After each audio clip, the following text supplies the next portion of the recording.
క్రీస్తు ప్రభువుని పెట్ట ఉన్నానండి. మరి సమయం చాలా తక్కువ ఉంది. నేను నేరుగా వాక్యంలోకి వెళ్తున్నాను. వెళ్ళే ముందు చిన్న ప్రార్థన చేసుకుని దేవుని సహాయం కోరుతున్నాను. అందరూ కూడా కాస్త సైలెంట్గా వాక్యం వినాలని ప్రతిమానుకుంటున్నాను. ప్రార్థన ఆలోచించినట్టయితే మహాగణుడా, మహోన్నతుడా, పరిశుద్ధుడా, మమ్మల్ని మిక్కిలిగా ప్రేమించిన మా పరిపరులకు తండ్రి, మీ ఘనమైన ఉన్నతమైన శ్రేష్టమైన నామానికి ప్రభువైన యేసుక్రీస్తు వారి పేరిట వందనాలు స్తుతులు తెలియజేస్తున్నాం. అల్పులైన మమ్మల్ని మీరు ప్రేమించి, మా అసమర్థతను అయోగ్యతను మీరు ప్రేమించి, మేము మీ పని చేయనప్పటికీ ఒక సానుకూలమైన సమయాన్ని మీరు మాకు ఏర్పాటు చేసి, అందులో మీరు స్తుతించి గణపరిచి మీ వాక్యాన్ని విని తద్వారా మా జీవితాన్ని బాగు చేసుకునే ఒక వాక్యాన్ని మీరు అనుగ్రహించినప్పటికీ, మీ వాక్యాన్ని మీ మనసుకు లోబడలేక బ్రతుకుతున్నప్పటికీ మీ పరిశుద్ధాత్మ సహాయం మీరు మాకు అందజేస్తున్నారని బట్టి తండ్రి మీకు స్తుతులు. మీ తరపున నిల్చొని కొన్ని మాటలు మీ పిల్లలకు బోధించినట్లుగా నా ఆలోచన కాదు, నా జ్ఞానం కాదు, కానీ సమయోచితమైన జ్ఞానములు మరి ముఖ్యంగా మీరు మాయను నివసింప చేసిన పరిశుద్ధాత్మ శక్తిని, ఆదరణ, అనుగ్రహంను మీరు నాకు అందిస్తారని, అయ్యా ఎవరైతే బిడ్డలు వింటున్నారో విని విడిచిపెట్టిన వారుగా కాకుండా, విడిచిపెట్టి తమను మోసపుచ్చుకున్న వారుగా కాకుండా, విని దాని ప్రకారంగా తమ జీవితాలు బాగు చేసుకుని నడిచే ఒక భాగ్యాన్ని అందరికీ నమ్ముస్తారని, జరగబో కార్యక్రమాలందరినీ కూడా మీ నామ మహిమార్థమే చేసుకోమని మీ చేతులకు అప్పచెప్పుకుంటూ మమ్మల్ని తగ్గించుకుంటూ మా ప్రభువును, మా రక్షకుడు, మీ ప్రియకుమారుడు యేసుక్రీస్తు ప్రభువు బయట ప్రార్థన చేసి పెరుగున్నా మా పరమ తండ్రి. ఆమేన్. చదవబడిన రీతిగా తెస్సలోనికీయులకు రాసిన పత్రికలు 3వ అధ్యాయం 13, 14, 15, 16, 17 వచనాలు. దీనిలో క్లుప్తమైన వివరణ ఏంటంటే చదువుతున్న జాగ్రత్త గమనించండి. సహోదరులారా, నిరీక్షణ లేని ఇతరుల వలె మీరు దుఃఖపడకుండా నిమిత్తము నిద్రించుచున్న వారిని గురించి మీకు తెలియకుండా నాకు ఇష్టం లేదు. ఇక్కడ చాలా ప్రాముఖ్యమైన పదం ఉంటుంది. ఏంటది? ఆ వచనంలో ప్రాముఖ్యమైన పదం మీకు ఏం కనపడుతుంది? ఏంటది? నిరీక్షణ లేని వారు. నిరీక్షణ అంటే ఏంటో తెలియాలి. సమయం చాలా తక్కువ ఉంది కాబట్టి, సందర్భం సడన్గా వచ్చింది కాబట్టి ఒక చిన్న విషయం మాట్లాడుకున్నాం సమయాన్ని వృధా చేయకుండా. ఏంటది నిరీక్షణ? ఏంటి నిరీక్షణ అంటే? మీకు తెలిసి ఇన్నాళ్ళు వాక్యం విన్నారు కాబట్టి నిరీక్షణ అంటే ఒక అనుభవం కానీ ఐడియా కానీ మీకు ఉంటుంది. ఏంటి నిరీక్షణ అంటే? పరలోకాన్ని. ఇప్పుడు మనం భూమి మీదకి వచ్చాం. భూమి మీదకి వచ్చిన తర్వాత మనకు ఒక ఆయుష్కాలాన్ని దేవుడు ఏర్పాటు చేశాడు. ఈ ఆయుష్కాలంలో మనకు ఒక నిరీక్షణ ఉంటుంది. ఎప్పుడు మనం దేవుని గురించి తెలుసుకుంటే. ఒకవేళ మనం దేవుని గురించి తెలుసుకోలేదనుకోండి, నిరీక్షణ ఉండిద్దా, ఉండదా? ఉండదు. లోకంలో ఉన్నవాడికి నీకు వ్యత్యాసం ఏంటి? లోకంలో ఉన్న వ్యక్తి బతుకుతున్నాడు, పని చేసుకుంటున్నాడు, ఈ లోకంలో ఉన్న విషయాలన్నీ మాట్లాడి ఉపయోగించుకుంటున్నాడు, కుటుంబాన్ని నడుపుకుంటున్నాడు. మరి నువ్వు సేమ్ అదే పని చేస్తున్నావు. కానీ వాడికి లేనిది నీకు కలిగినది ఏంటి అంటే నిరీక్షణ. ఏంటి నిరీక్షణ అంటే? సామాన్యంగా మన క్రీస్తులోకి వచ్చిన తర్వాత అనేక నిరీక్షణ కలిగి ఉంటాం. మనం మేలు కలిగిద్దనో, లాభదాయకమైన పదవులను పొందుతామేమో అని, లాభ సంబంధమైన విషయాలు ఏమైనా తెలుసుకుంటామేమో అని చెప్పి నిరీక్షణ కలిగి ఉంటారు లోకంలో ఉన్న వాళ్ళకి. కానీ ప్రభు చూపుతున్న నిరీక్షణ వేరు. ఒకసారి మళ్ళీ చదివితే, సహోదరులారా, నిరీక్షణ లేని ఇతరుల వలె మీరు దుఃఖపడకుండా నిమిత్తం. ఇప్పుడు నిరీక్షణ ఎవరైతే లేకుండా ఉంటారో వాళ్ళు ఏం పడుతున్నారంట? దుఃఖపడుతున్నారంట. ఏదో వాళ్ళు ఎవరు దుఃఖపడుతున్నట్టు కనపట్లేదే. చర్చికి రాలేదనో, క్రీస్తును వాళ్ళు అంగీకరించలేదనో, సాక్షాత్తు సర్వలోకాన్ని విడిచిపెట్టి మన కోసం ప్రాణం పెట్టిన క్రీస్తు మన ముందుండగా మనం ఆయన మాట వినట్లేదనో, సంఘానికి రావట్లేదనో, మాట చెబుతుండే బైబిల్ గురించి తెలుసుకోకుండా ఎక్కడ కూడా దుఃఖపడట్లేదే. మరి ఇక్కడేంటి? నిరీక్షణ లేని ఇతరుల వలె దుఃఖపడకుండా నిమిత్తం అన్నారు. అంటే నిరీక్షణ కలిగిన వాడికి దుఃఖం ఉండిద్దా, ఉండదా? నా మాటలను గమనిస్తున్నారా? జాగ్రత్తగా వింటేనే అర్థమవుతాయి. ఇవి ఆషమాషి వాక్యాలు కాదు. ఇవి అర్థమైందా? ఒకసారి ఉన్న తర్వాత 10 నిమిషాలు అయిన తర్వాత ఆలోచించుకుంటే గుండెలో గుబులు పుట్టిద్ది. ఏంటి? గుబులు. చెవుల్లో గుబులు కాదు, గుండెలో గుబులు పుట్టిద్ది. అంటే జాగ్రత్తగా వినండి. నిరీక్షణ మీకుందనుకోండి, మీకు ఇబ్బంది ఏం లేదు. అదే మీరు నిరీక్షణ లేని వ్యక్తులను చూసారనుకోండి, వాళ్ళు ఏం చేస్తారు? దుఃఖపడుతూ ఉంటారు. అంటే క్రీస్తులోనికి ఎప్పుడైతే మనం వచ్చామో మనకి ఏం లేదు, ఏముంది? నిరీక్షణ ఉంది. ఏంటా నిరీక్షణ? పరలోకం మీ నిరీక్షణ. అదేగా ఎవరికైనా నిరీక్షణ అదేగా. ఏదో ఒక రోజు ఏదో ఒక సమయంలో ఈ భూమి మీద నువ్వు కన్ను అనేది మోస్తావు. కన్ను మూయకుండా ఉండటానికి లేదు, మోస్తావు. కన్ను మూసిన రోజు మళ్ళా కన్ను ఎక్కడ తెరవాలి? నువ్వు రెండే రెండు అవకాశాలు ఉన్నాయి. పరలోకం కాదయ్యా, రెండే రెండు అవకాశాలు ఉన్నాయి. ఒకటి నెమ్మది పొందేస్తాను, లేకపోతే వేదన పొందేస్తాను. ఇది మనకి ఎక్కడ కనపడుతుంది? లూకా సువార్తలో ధనవంతుడు లాజరు దగ్గర కనపడుతుంది. రక్షణ తీసుకున్నవాడు ఎవడైనా సరే, రక్షణ తీసుకోకుండా ఉన్నా సరే, నీతిమంతుడైనా సరే అనీతిమంతుడైనా సరే ఏదో ఒక రోజు కన్ను మూయాల్సిన పరిస్థితి వచ్చింది. ఇలా వచ్చినప్పుడు రెండే రెండు ప్రదేశాలు ఉన్నాయి. ఒకటి వేదన పొందేస్తాను, ఇంకోటేమో నెమ్మది పొందేస్తాను. ఈ సమయంలో మనం ఏం కలిగి ఉండాలి? నెమ్మది పొందే స్థలానికి వెళ్ళాలి, అనగా పరదేశకు వెళ్ళాలి. పరదేశకు వెళ్ళాలని ఆలోచన కలిగిన ఎక్కడికి వెళ్తారు? పరలోకానికి వెళ్తారు, అంతే కదా. కాబట్టి అటువంటి నిరీక్షణ మనకు కలిగి ఉండాలి. ఈ నిరీక్షణ ఎవరికి లేదు? బయట వాళ్ళకి లేదు. వాళ్ళు దుఃఖపడుతున్నారంట. వాళ్ళు ఎక్కడ దుఃఖపడుతున్నట్టు మనకి కనపడట్లేదు కదా. సంతోషంగానే ఉన్నారు, లోకంలో డబ్బు సంపాదించుకుంటున్నారు, అధికార పదవులు సంపాదించుకుంటూ ఉన్నారు, లోకంలో ఏం కావాలంటే సుఖభోగాలను సంపాదించుకుంటూ ఉన్నారు. కానీ ఎక్కడ దుఃఖం కనపడట్లేదు. కానీ ప్రభు ఏమంటున్నాడు ఇక్కడ మనకి? దుఃఖపడతారు వాళ్ళు. నిరీక్షణ లేకుండా నువ్వు ఎవరినైతే చూస్తున్నావో వాళ్ళందరూ కూడా దుఃఖపడే సమయం ఉంది అంటున్నారు. ఎప్పుడు ఈ దుఃఖం? ఒక మనిషికి నిరీక్షణ లేని వ్యక్తులకి దుఃఖం ఎప్పుడు వచ్చింది? మరణించిన తర్వాత వచ్చింది. మరణించిన తర్వాత దుఃఖం వచ్చింది. ఎందుకు దుఃఖం? మరణం పొందాడు, అయిపోయింది, ఇంకా అవకాశం లేదు కదా. ఇప్పుడు క్రీస్తును నమ్మి విశ్వాస జీవితంలో కొనసాగుతూ మంచిగా బతికితే పరలోకం, లేకపోతే నరకమే. ఇంక తనకి యథావిధ మార్గాన్ని తెలియజేస్తుంది.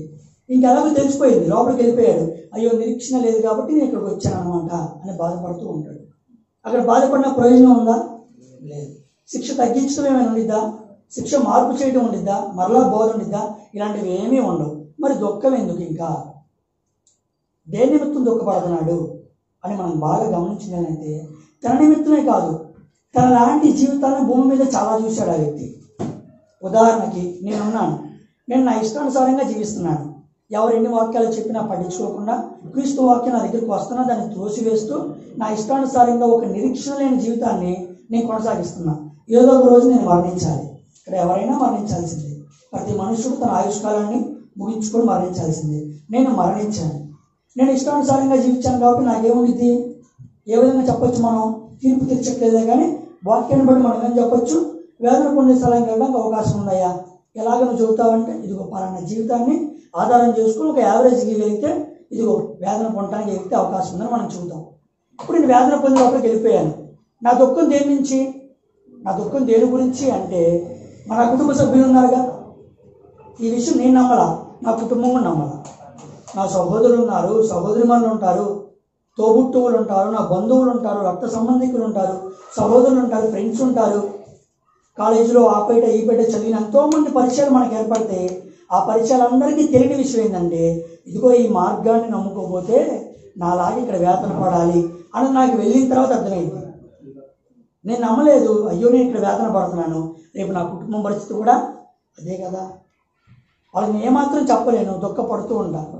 అయ్యో నా తల్లికి నేను చెప్పలేదు వాక్యం, నా తల్లిని రక్షణ మార్గంలో నేను నడిపించలేదు, రేపు నా తల్లి కూడా ఇక్కడికే రావాలా అని బాధపడుతుంటాడు. నా కుమారుడు నా సహోదరుడికి నేను వాక్యం చెప్పలేదు, నా సహోదరునికి ఈ మార్గాన్ని తెలియచేయలేదు.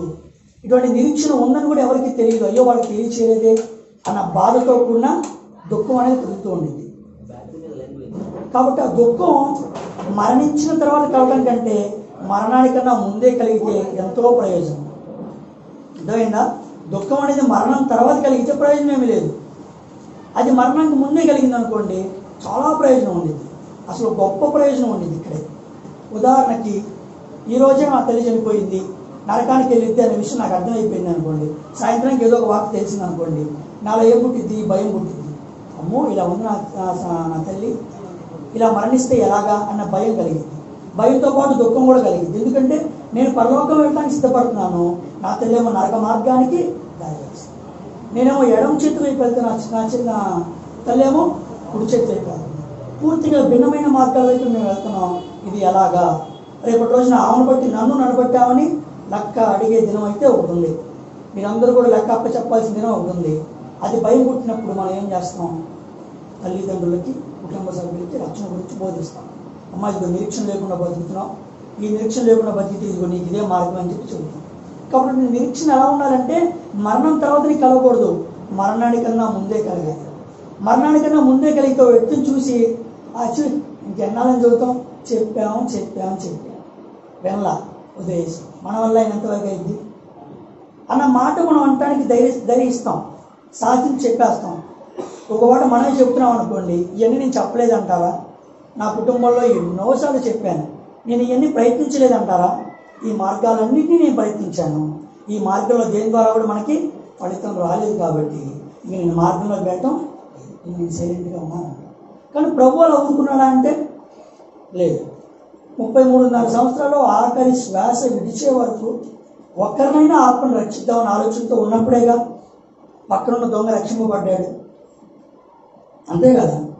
ఆ దైవ చిత్తానుసారమైన దుఃఖం ఉండాలి. నిరీక్షణ లేని దుఃఖం వాడుకుంటే మీకు ఉండాల్సిన దుఃఖం ఏంటి? దైవ చిత్తానుసారమైన దుఃఖం. ఏంటి దైవ చిత్తం? అందరూ అక్కడ ప్రతి చోట క్రీస్తు నామంలో రక్షింపబడాలి. అప్పుడే వాళ్ళకి పరలోకం అనే విషయం తెలిసిన తర్వాత, అయ్యో నా పక్కన నడిచే వీళ్ళందరూ రేపటి రోజున శ్వాస విడిచినప్పుడు నా పక్కన ఉండలే, నా కుటుంబ సభ్యులు నాతో పాటు ఉండని దినం ఒకటి వచ్చింది, నా తోబుట్టువులు నాతో పాటు ఉండని దినం వచ్చింది.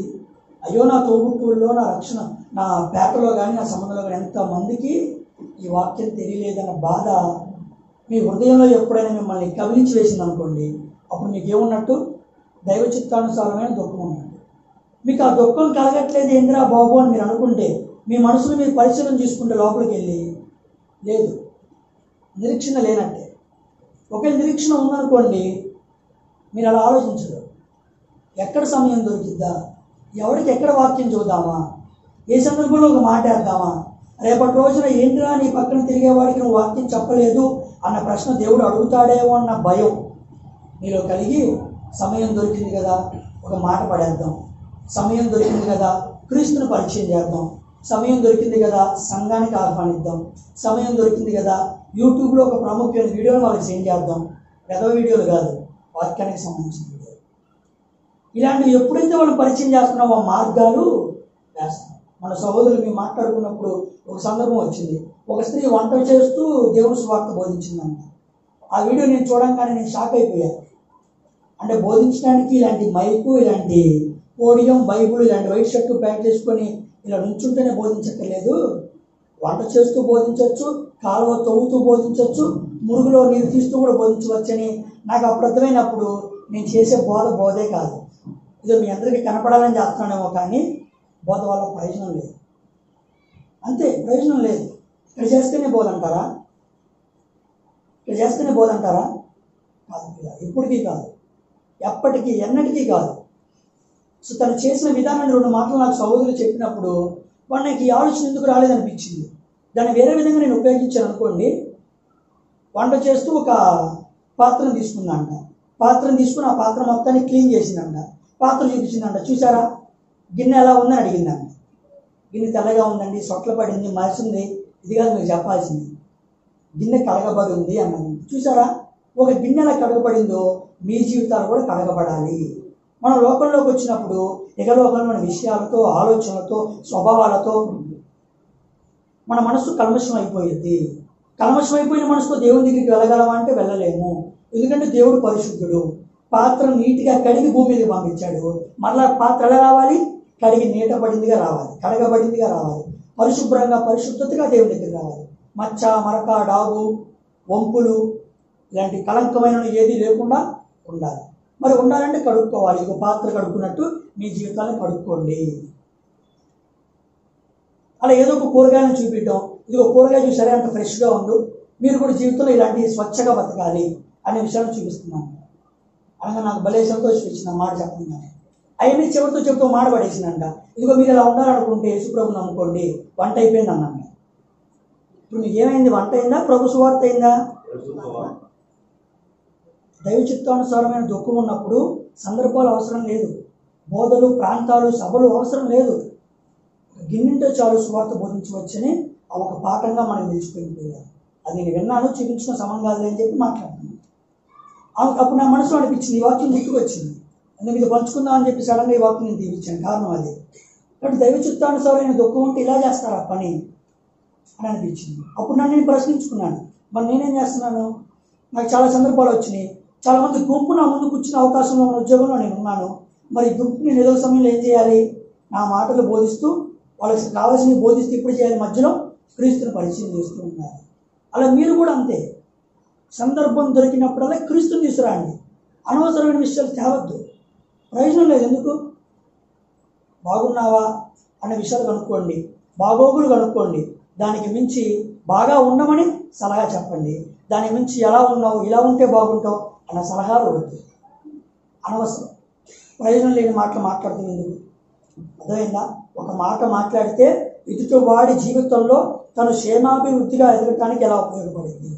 ఒక మాట మాట్లాడితే నా ముందున్న సహోదరుడు కట్టబడతాడా, జారిపోతాడా, నిలబడతాడా, పడిపోతాడా, అమ్మో ఆచి తూచి మాట ఏముంది అనేయచ్చు. మాట ఏముంది అనేయచ్చు. మాట చాలా బహుగా ఉండాలి. మీ మాట పొదుపుగా ఉండాలి.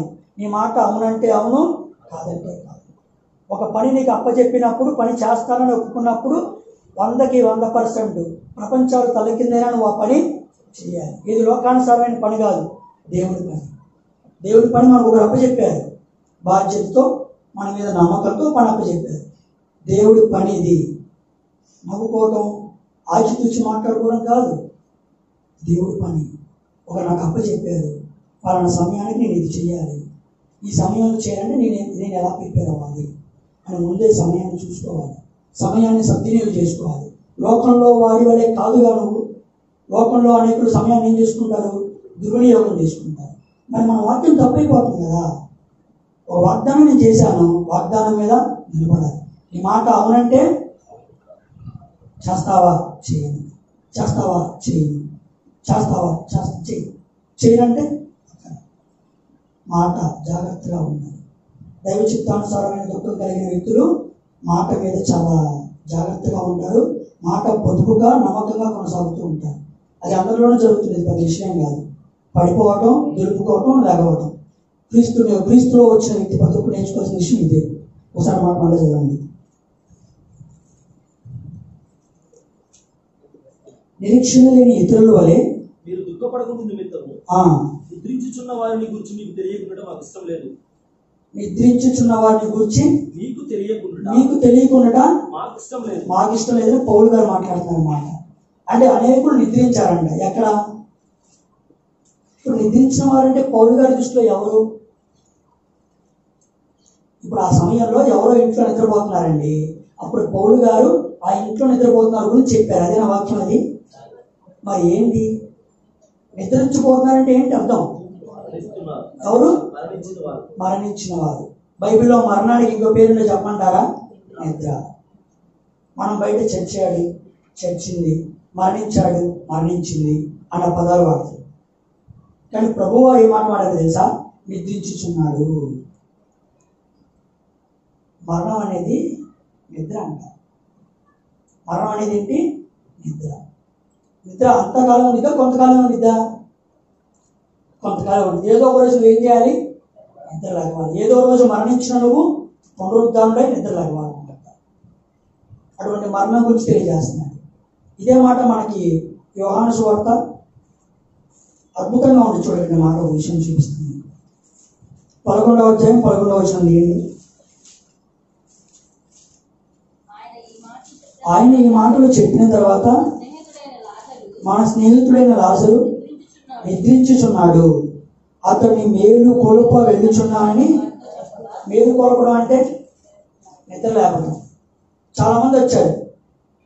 మరియా మార్త వచ్చి అందరూ కూడా అడుగుతున్నారు, మా తమ్ముడు చనిపోతున్నాడు, మీరు రండి. మా తమ్ముడు అనారోగ్యంతో ఉన్నాడు, మీరు రండి ప్రభువా, రక్షించండి, రక్షించండి అనగానే సరే సరే సరే అని నిమ్మలంగా ఉన్నాడు ప్రభువారు. ఒకనొక సమయంలో ఏదో చోట వార్త తెలిసిపోయింది. లాజరు కన్ను మూశాడు, మరణించాడు, నిద్రపోయాడన్న వార్త బేతనీయ ప్రాంతానికి వచ్చింది. బేతనీయ ప్రాంతంలో ఉన్న యేసుప్రభువు దగ్గర మాట్లాడగానే ఏమన్నాడు ఆయన? ఇప్పుడు వెళ్దాం పండి అన్నాడు. అర్థమైందా? ఎందుకు జరిగిందంటే దేవుణ్ణి మహిమపరచడానికి కార్యం జరిగింది. ఒక పాఠాన్ని నేర్పిద్దాం అనుకున్నాడు దేవుడు. పాఠం పేరు మరణ పాఠం అన్నమాట. ఏంటది?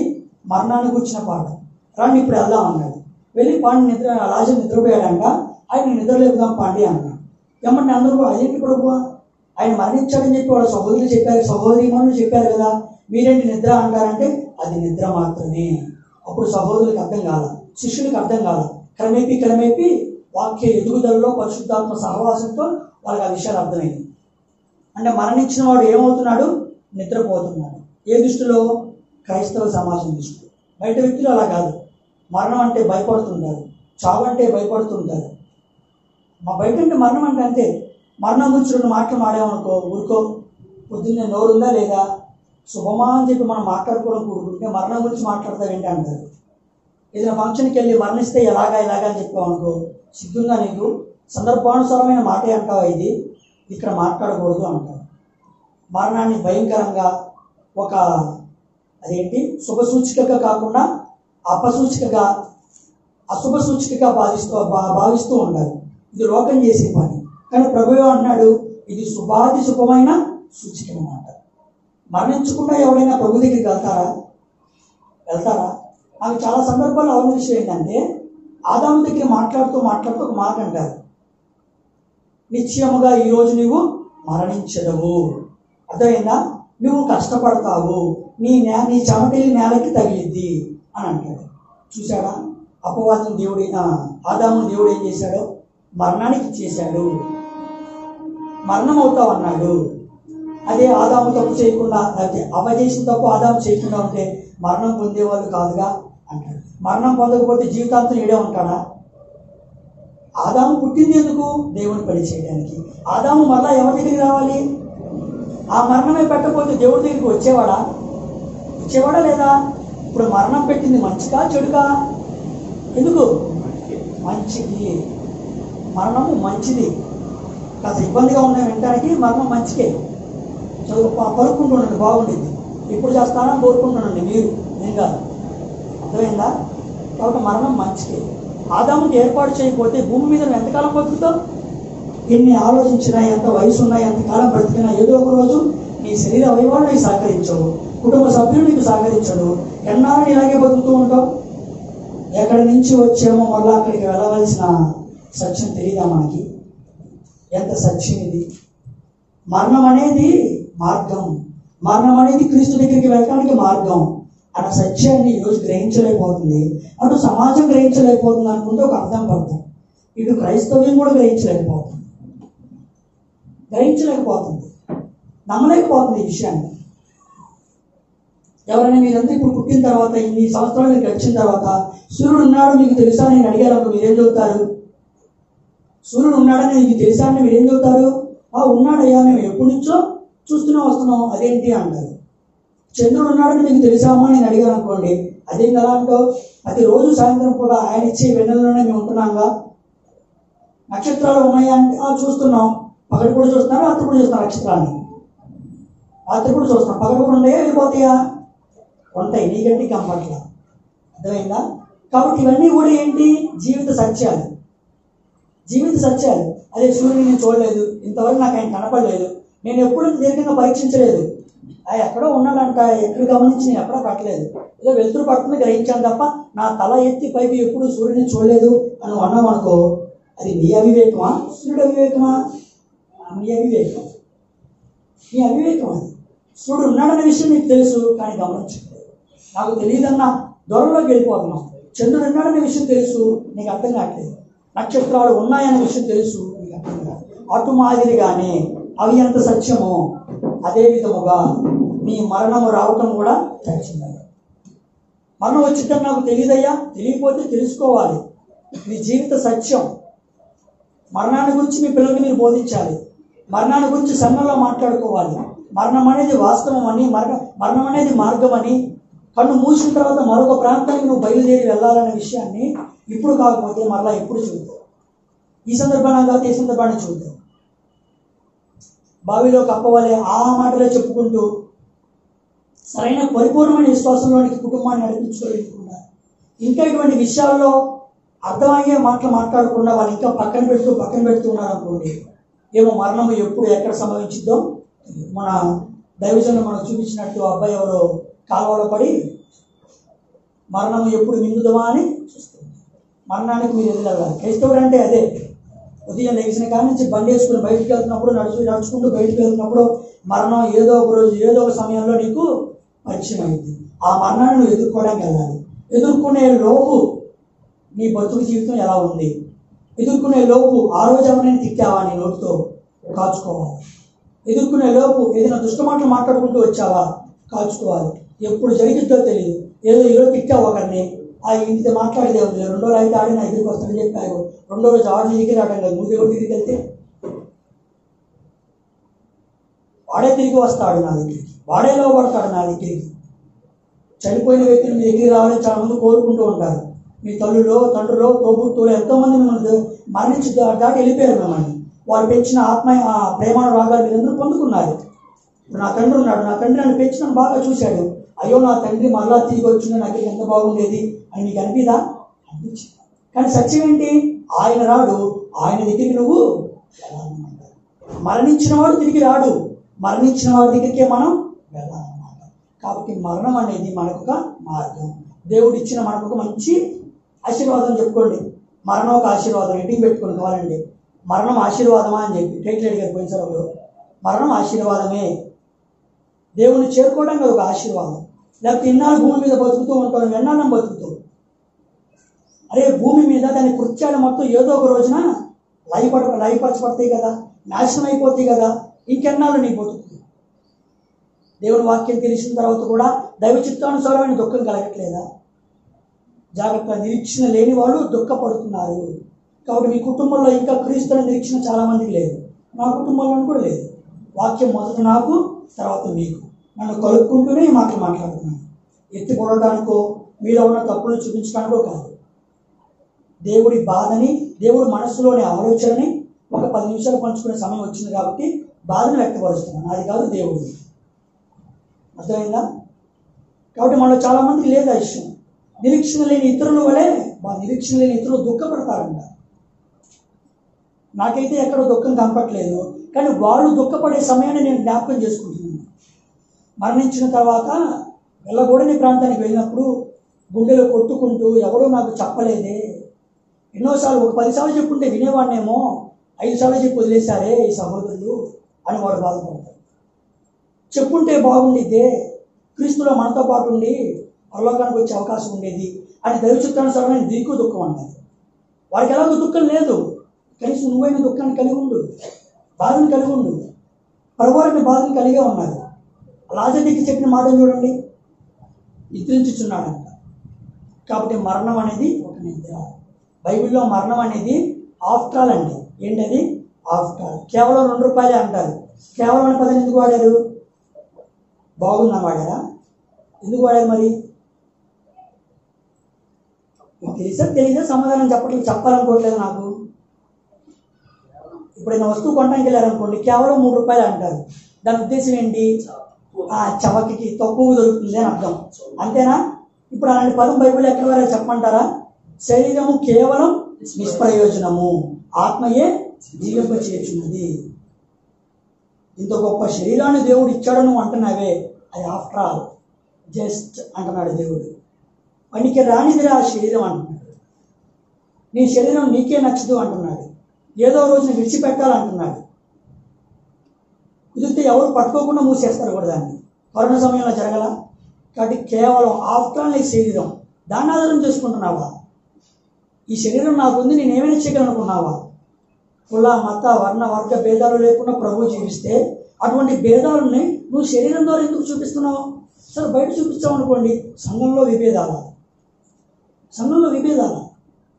క్రీస్తు శరీరంలో విభేదాలు తీసుకొస్తావా? క్రీస్తు వ్యతిరేకంగా మనం ఏ సమయంలో కూడా మీరు దేవుడికి వ్యతిరేకులుగా మారమాట. తీక్షణమైన తీర్పును ఎదుర్కోవాల్సిన వాళ్ళం అంటే మనం జాగ్రత్త. ఇది నాకు అద్దీపుతో కూడిన మాట, తీసుకోవాలని చెప్పి మనస్ఫూర్తిగా కోరుకుంటున్నాం. మన సంఘంలో ఉన్న వ్యక్తులకి, సంఘ బిడ్డలకి ఎవరికి ఎదురుగా వెళ్ళకూడదు. దేవుడి శరీరం, దేవుడి సంఘం మనల్ని ఏర్పాటు చేసుకున్నాడు. ఏమేమో వేరు చేయకూడదు. బహుశా 2-3 రోజులు ఒక అవయం పనిచేయదేమో, ఏదో ఒక రోజు ఎక్కడో చోట ఈ అవయవాన్ని పలకరించింది. 2-3 రోజులు అంతే, దాని నుంచి ఎక్కువ గ్యాప్ ఉండదు. అర్థమైందా? ఏదో బిల్లు వేసుకుంటే అవయవం పనిచేసింది, ఈ అవయవం 2 కలిసి పనిచేస్తూనే ఉంటాయి.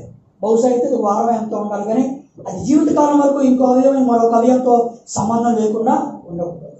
అలా ఉంటే ప్యారలైజ్ అయినట్టు, ఇదంతా రెండు పక్షవాతం అయినట్టు. అది మనకి సంఘానికి పక్షవాతం రాకూడదు. సంఘం అంటే శరీరానికి పక్షవాతం రాకూడదు. కాబట్టి మరణం గురించి మాట్లాడుతూ ఇటువంటి చాలా విషయాలు ఇంకా చాలా ఉన్నాయి. ఇది అప్పుడు అయ్యేది కాదు. సందర్భాన్ని చూసి మనం అవకవగా కొంచెం మాట్లాడుకుంటూ ఉంటాం. సమయం తక్కువ కాబట్టి ఒక విషయం చెబుతున్నాను. మీ ముందు రెండు దుఃఖాలను పరిచయం చేశాను. ఒకటి నిరీక్షణ లేని ఇతరుల వాళ్ళు కలిగే దుఃఖం. మీరు కలగాల్సిన దుఃఖం ఏంటి? దైవ చిత్తానుసారమైన దుఃఖం. మొదటి దుఃఖం వాళ్ళకి కలగపోయినా రెండోది మీరు కలిగి, అయ్యా మరణం అంటే నిద్ర, దాని గురించి భయపడమాక. ఏ రోజున మరణిస్తాం, ఇలా మరణించాం, అలా మరణించాం, మరణం ఎలాగైనా రాని, మరణం రావాలి. మరణం దేవుడు పెట్టిన ఆశీర్వాదం, భయపడాల్సిన అవసరం లేదు. అదొక మార్గం అనే విషయాన్ని మనసులో పెట్టుకోవాలి. అందుకే పౌలు గారు ఆ మాట ఎందుకన్నారు? మరణమా గుర్తించండి డాష్, మరణమా ఇంకో పదం చెప్పండి, నీ మరణమా నీ విజయం ఎక్కడ? మరణం విజయం ఉందా? మరణానికి నీకు మరణానికి యుద్ధం జరుగుతుంది. నీకు అర్థం కావట్లా. అర్థమైనా బ్యాటిల్ ఫీల్డ్ ఇది. మీకు వాళ్ళకి యుద్ధాలు ఇచ్చబడ్డాయి, అన్ని పంపించారు. యుద్ధం జరుగుతుంది. మొదటి ప్రపంచం రెండో ప్రపంచ యుద్ధాలు ఉన్నాయి చూసారా? అక్కడ నీ యుద్ధం జరుగుతుంది. నువ్వు బాప్తిసం తీసుకుంటేనే యుద్ధం మొదలైంది. నీ మరణంతోనే యుద్ధం. మరణాన్ని జయించావు అనుకో. మరణం జయించడం అంటే మరణాన్ని పదవి రాసుకుని కొట్టేని పక్కన జయించడం రాయమా ఏంటి? మరణాన్ని నువ్వు లెక్క చేయకపోవడమే మరణాన్ని జయించడం.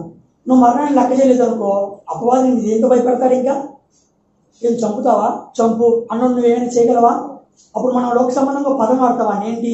తెగించేశాడు వీడు, మనం ఏమి చేయలేం. అటువంటి తెగింపు కలిగిన భక్తిని మీరు క్రైస్తవుల్లో చూపించగలిగితే ఉన్నతమైన ఫలితాలు కనపడతాయని నాకు అర్థమైంది. తెగించుకోండి, జీవితాలు ఉన్నతమైన మేలు కనపడుతుంది. మరణమా నీ విజయం ఎక్కడ? మరణమా నీవు ముళ్ళు ఎక్కడ? మరణమును ఆయన అణిచివేశాడు. నేను మాట్లాడుతుంది మొదటి మరణం, రెండవ మరణం కాదు. బాగా గమనించగలరు. అర్థమైందా? మాట్లాడుతుంది ఏంటి? మొదటి మరణం. మొదటి మరణం ఆత్మకా శరీరానికా? దేనికి? శరీరానికి. దేవుడు ఏర్పాటు చేసిన శరీరానికి.